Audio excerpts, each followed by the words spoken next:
Having presence of God in our lives is holiness. మన చూపుల్లో, మన చేతల్లో, మన నడకల్లో దేవుడు నాతో ఉన్నాడు అనేటువంటి భావన కలిగి ఉండటమే పరిశుద్ధత. లేవికాండము 11వ అధ్యాయము 45వ వచనంలో యెహోవా నేను పరిశుద్ధుని కనుక మీరు పరిశుద్ధులు కావాలను అని దేవుని వాక్యం సెలవిస్తూ ఉంది. మన దేవుడు పరిశుద్ధుడు. యేసుక్రీస్తు ప్రభువారి లోకానికి ఆయన పరిశుద్ధుడిగా వచ్చాడు. జన్మ కర్మ పాపాలు ఆయనలో లేవు. నాలో పాపం ఉంది ఎవరు స్థాపించగలరని చెప్పినవాడు యేసుక్రీస్తు. హెబ్రీయులకు రాసిన పత్రిక 7వ అధ్యాయం 26వ వచనంలో పవిత్రుడు, నిర్దోషి, నిష్కల్మషుడు, పాపుల్లో చేరక ప్రత్యేకమైన వాడు, ఇట్టి ప్రధాన యాజకుడు మనకు సరిపోయిన వాడని దేవుని లేఖనం సెలవిస్తుంది. పరిశుద్ధత కలిగి జీవిస్తే కలిగే ప్రయోజనాలు ఏంటో తెలుసా? పరిశుద్ధత కలిగినటువంటి వారిని దేవుడు ప్రేమిస్తాడు. పరిశుద్ధత లేకుండా దేవుని చూచుట అసాధ్యం. పరిశుద్ధత గనక మనం కలిగి ఉంటే గనక ఆయన మనం చూడగలుగుతాం. ఆయన రాజ్యానికి మన సొంతలుగా మార్చబడగలుగుతాం.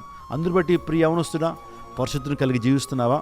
పరిశుద్ధత కలిగి జీవిస్తే ఆనాడు యూసేపును దీవించిన దేవుడు నిన్ను దీవిస్తాడు. దానియేలు, షడ్రక్, మెషక్, అబేద్నెగోలు పరిశుద్ధత కలిగి జీవించారు. They were having presence of God in every area of their lifes. అందును బట్టి దేవుడు వారిని బహుగా దీవించారు. నువ్వు కూడా పరిశుద్ధంగా జీవించడానికి ప్రయత్నం చేయి. దేవుని ఆశీర్వాదాలు పొందుకో. దేవుడిని దీవించి ఆశీర్వదించును గాక.